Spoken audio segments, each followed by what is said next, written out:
What is up, guys? It's the Sound Alchemist, and I'm here with Gersh1. And today we're back to answer more of your spine-tingling questions in For the Greater. This is a video series where we answer the questions left by you, the viewer. If you have a question for us, comment down below. Put question in front of your question because we get to those questions first. And that is what... Angel... Nope. No, I lost it. You lost it? I believe... Oh, right here. Jordan Neves did. He asks, what would happen if an entire chapter, except for 2 or 3 Marines, were wiped out? Would they start to rebuild? Would they be sent to the Death Watch? Or would they be sent to a successor chapter? So all of those 3 options are possible. The rebuilding one is going to be very difficult, though. Because, let's say a Space Marine chapter is wiped out. Do you have Gene Seed? Do you have Gene Seed reserves? And if not, then it's kind of impossible. Yeah, because if an entire chapter is wiped out, odds are that their Fortress Monastery or their Battle Barge, or no, what's it called? Their ship, their main ship or whatever, that's also been destroyed, and that's usually where the Gene Seed Reserve is. That's usually where their Apothecarion, the Librarian, like basically everything that is essential to a chapter of the Space Marines, that is where it's stored.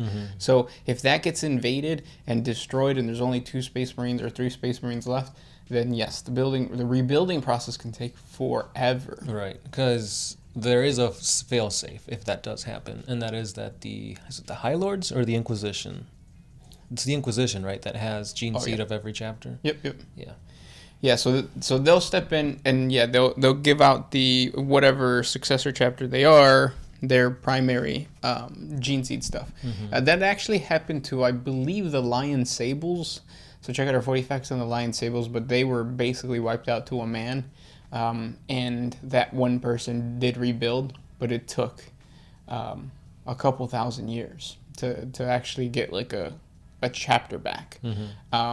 That might be a little bit different nowadays with the Primaris stuff when the Ultima founding, because the Ultima founding basically was just like everybody gets Primaris Marines. So if there was a chapter that was depleted to like 1 or 2, bless you, Thank you. then they would just get Primaris Marines, and then with the Primaris Marines they bolster their ranks and stuff like that. Right. But the core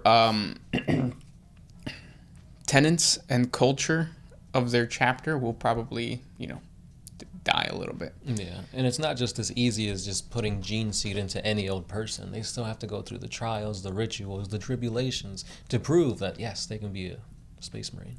Yeah, because another thing too, it could be that because they were brought down to just a couple battle brothers, it could be a situation where the Inquisition says, like, well, you guys aren't worthy then. So go on a penance crusade or join the Death Watch and honor your chapter in that way.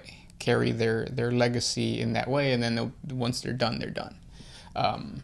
Because, there is a lot that goes into what a chapter truly is. Like, the more you read about the different chapters, the more you realize that the cultures are passed down. And I always thought it was kind of weird that a lot of it would be, like, unknown. Like, there's this chapter, and this chapter believes in this, or they worship the Emperor, but they don't know why. Like, historically, it didn't make sense, to me, it didn't make sense that historically a chapter wouldn't have, like, records of, like, at this point, this chapter master decided to worship the Emperor, or at this point, the chapter master decided to specialize in this type of warfare, and they don't have that. And I think part of the reason is because they are constantly fighting, and they are being reduced to very small numbers, and then they have to bolster their ranks. That culture, that initial culture, probably dies with all those veterans or all of those battle brothers that die, and the few that remain, the culture is a little bit different. Yeah, because it's a different generation, different norms and whatnot. And that's when the stories get lost and all that kind of stuff. That's why, like, when you read the lore of the Space Wolves and the lore of the Space Wolves, like, I don't know how often, but like they have events where they bring out Bjorn the Fellhand and he tells stories. And they talk about, like, the different, what are they called? Hunts? Great hunts? Yeah. And that's how they pass on their heritage as a chapter. So if you have a successor chapter that does that, but eventually they get reduced to like nothing, or those like veteran Marines are all dead. There's going to be nobody to tell them about who their or initial successor chapter and stuff like that. Right. So then that's where like things become like legendary and stuff like that. Like, oh, this space wolf killed an ice troll, and he took his skin and wears it as like a cape. That's why he can resist fire. And like once he dies, and it's just like, well, look at this cape. Like, why does it have these properties? And then they start to believe in like runes and other things, and like stories change slightly, but that's how it snowballs. Yeah, they call it the machine spirit of the whatever. Yeah. But yeah, and then it also like you should have like if you're doing a homebrew chapter, have fun with this portion of creating the lore. Mm-hmm. It makes me think of the Star Wars series with Jedi, where like we focus on what happened in the trilogies, but the games have showed us that there was like way more. I don't know what is it the Old Republic? Knights of the Old Republic? I think so. Where like they're not like warrior monks. They're like legit soldiers and stuff like that. Mm-hmm. The ones with the really badass trailers, and there's like Yeah. two twins. Oh, okay. Yeah, I think it is Knights of the Old Republic. Yeah, that stuff. It's like, oh wow, there's like a whole another side to the Jedi. So I think that's something that we need to keep in mind too with your homebrew chapter, where like you might have a specific idea for a homebrew chapter and you create it, but then like later on the codex changes or the rules change, and now there's a different the tabletop favors a different style of warfare. Then in that situation you can go back and say, well, and in reality back in the day they used to worship, or they used to specialize in X, or specialize in whatever tactics that is currently good for the meta and stuff like that. Mm-hmm. So play around with that kind of stuff. Yeah, very interesting to see that. Or even if you don't know the origins of what you want to do, have it be explained like in the third person. Like, oh, the Tau saw these space marines as like sorcerers or magicians because they use psychic powers or something like that. Yeah. So that way you could always change the lore slightly based on how other Xenos and other races view your chapter. Yeah, and how they interact with them and stuff. Good question. Yes, very insightful. Next one. This one is by Brandon Barnett. What if GW tells you that they've sold all of their Space Marines and that they need another faction to become the poster boys for 40K? Which non-Space Marine army should become the new OP flavor that everybody should buy if you get to decide? So say Space Marines went away, what should replace them? Well, I mean, I think for me it would be either Skitarii or Orcs, because I already have that army. Mm-hmm. Skitarii makes sense because they're human. They're just like robot humans. And you could twist the Skitarii lore, because right now it's like steampunky. Mm-hmm. Like they have the dogs, and they have like even the flyers have wings, like bat wings. But you can flavor it to be more grim dark, and that would be kind of cool. Mm-hmm. So yeah, Skitarii, and then Orcs, just because Orcs are already kind of like the main bad guys. They're your stereotypical Orcs from like Tolkien. Right. I think it'd be interesting to see the perspective and to like have this army rise would be the Astra Militarum. They're like the underdogs when it comes to like everything all around them, and to see them go up against like Chaos Space Marines and Necrons when you know their weaponry isn't that technologically advanced and it's just like they're just throwing bodies at them. I think that'd be something really interesting to look at, and just to have a bigger range, because obviously the Astra Militarum, like there's thousands of different ranks, Catachans, Death Corps of Krieg, and just to have more options available instead of having to go through like Forge World would be pretty cool. Yeah. I could picture like going to a hobby store and seeing a cardboard cutout of like of an Imperial Guardsman, like just like running with the gun and stuff like that. Because right now you go and you see a giant Space Marine. Yeah. But yeah, that'd be cool. Right, and you still keep it in the Imperium kind of viewpoint, just at a different take. What does that say about us as a people? That like we can be Tau, we can be Tyranids, we can be Eldar. What do we choose, or what do people gravitate towards? Humans. Humans, yeah. That's why humans in Dungeons and Dragons should not be a thing. Yeah. Next question. This one's by Reject X7. What rules would you use for a Lizardmen 40K army, and how would you kit bash it? Would you use Marines, Guard, etc.? So if you were to bring in Lizardmen into 40K, that's interesting. I think you have to ask yourself, do I want to make it space lizards in the way that like they have guns and weapons? Because you could take, I don't know what they're called. Oh, I think they're called Seraphon, like the bigger lizardmen. So like those guys would fit really well with like a space marine kind of aesthetic because they're like big, bulky, and you could kit bash some cool looking guys like that. But then if you go down to like what are the ones with the little like skinks? There you go. That then those I think you would kind of have to flavor it in a way where it's like kind of cultists. Yeah. So kind of like chaotic.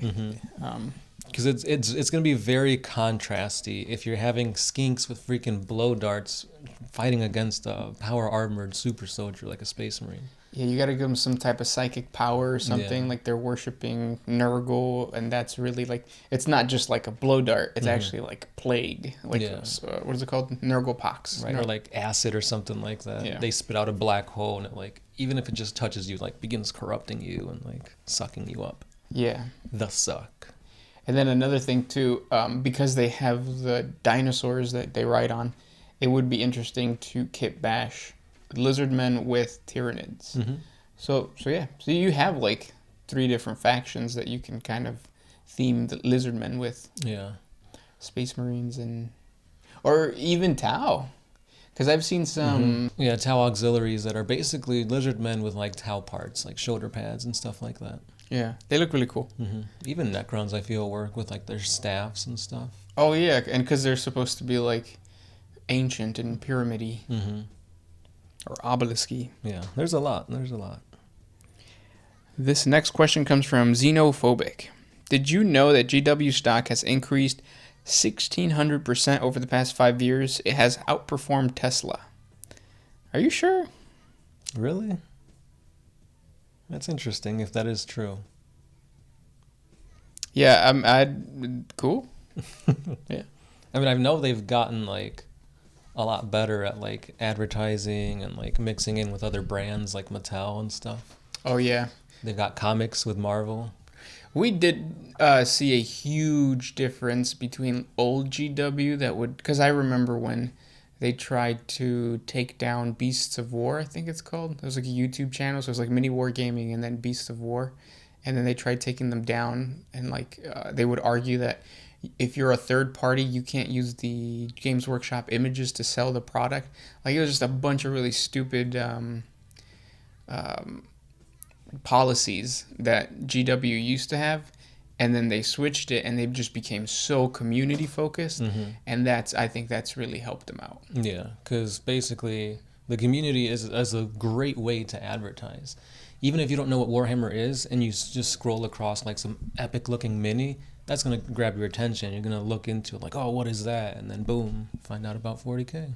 Yeah, and then I still remember there was a sit and talk with Matt from Mini Wargaming, and he was talking about how the CEO of Games Workshop, or like the president, whatever he is, he doesn't earn that much. Like it's 6 figures, but it's not really that much. And then so like it's, even though Games Workshop seems like a big company, and it probably is right now, obviously, but like it's still not like a Tesla. Yeah. Like we don't know Elon Musk. Like that's a household name. Like we don't know the CEO or the president of GW's name. Yeah. Caldor Drago, maybe? Miguelito San Juan. Yeah. Next question. Bob J. What kind of weapons do orcs make after they're done fighting Tyranids? I would assume they'd use like their bones and stuff. Yeah.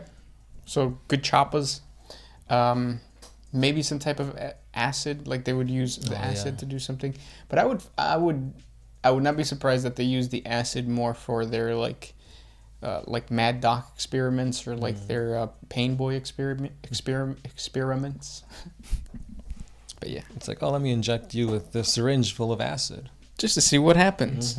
Oh, you die. This question comes from Yarshman. Where do orcs get their paint? They make it like we make our paint. Just like textiles and What are they called? Loons? I have no clue. It's like they take silk from like caterpillars and they take like clay and they mold it into like a paste. And then it's like That's oxygenated. I don't know, something like that. But yeah. Next question. This one comes from Jamie Garth. Do you guys think that the Zinc Demon engine will ever return, such as the Silver Tower? Eventually. I think Zinc kind of gets overshadowed by the Thousand Suns. But sooner or later, they're going to create something for Age of Sigmar that you're going to be able to use for 40K. 40K, yeah. Which is basically what they're doing with Slanesh. Yeah. It's always, here's some new Slanesh models, but it's Age of Sigmar. And then you kind of have to make it work. Is there something in the codex that you could supplement, or that you can proxy for the that chariot thing that just came out with the guys with the claw hand man? I mean, you could always just say it's like a Lord Discordant or something like that. Like, it moves fast, but it's also like durable. I know Khorne, like if you look at like the Khorne demons and stuff like that, there's like a chariot and stuff. Yeah, the Skull Taker has like a big ass base too, right? Or you could just say it's like a warlord on a bike or something like that. Next question. This one is by Terrell the Goat. How does any army survive a one-shot from an Imperial class Titan? You'd think that its blast radius would destroy any army approaching, even if it's hundreds of thousands. So, how does this make sense? So, if you ever played Dawn of War, one of the missions, or one of the key parts of the plot, I can't speak today, is that it can be shot once and then it has to recharge. So the recharge time is really long. So I think maneuverability for the enemies attacking is really important. Yeah. So like they have to see like, okay, the gun is pointing at us. Let's move. Yeah. Yeah. Not just that, but if you bring your own Titan to a Titan fight, then you at least know, like, okay, chances are this Titan's going to target us. So we should put all power to like forward-facing shields. That way we can potentially survive, strike back while it's recharging, and then that takes care of that.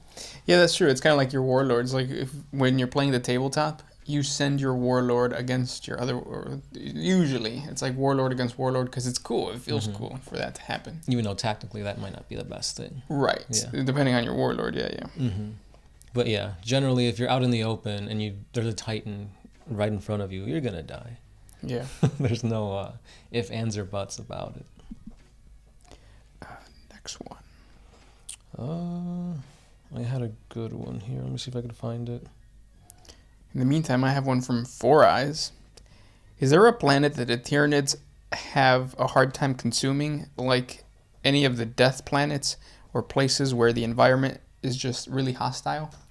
I think so. If you check out our 40 facts, it's a water world, and basically the bacteria inside of the oceans of that water world, I wish I could remember the name of the water world, have, like, they're hostile to everything. So when the Tyranids started landing, a biological, or no, what is it called when it's just like really small? Oh, a cellular war broke out.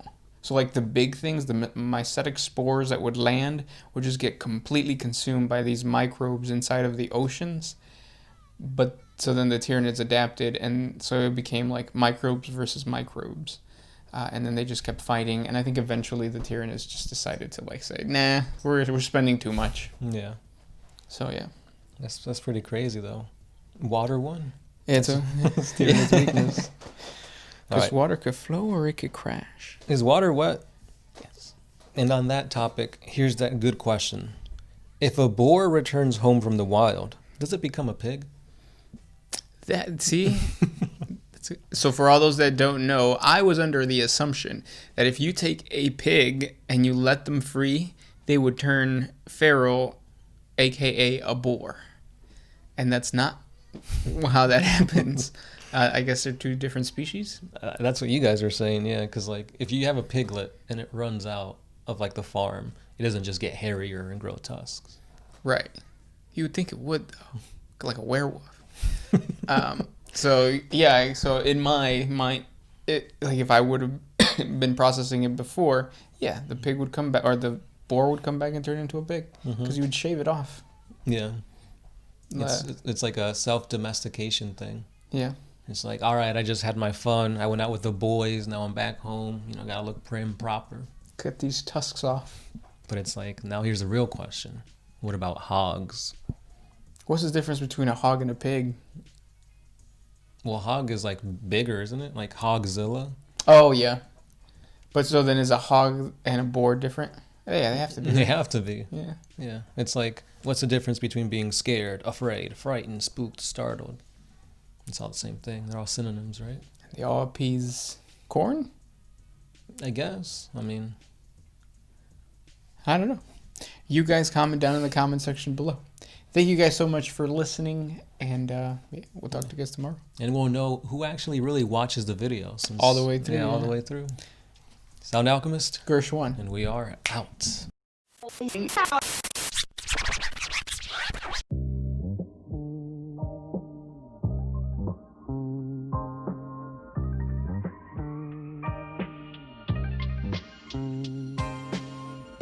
Oh, I did put my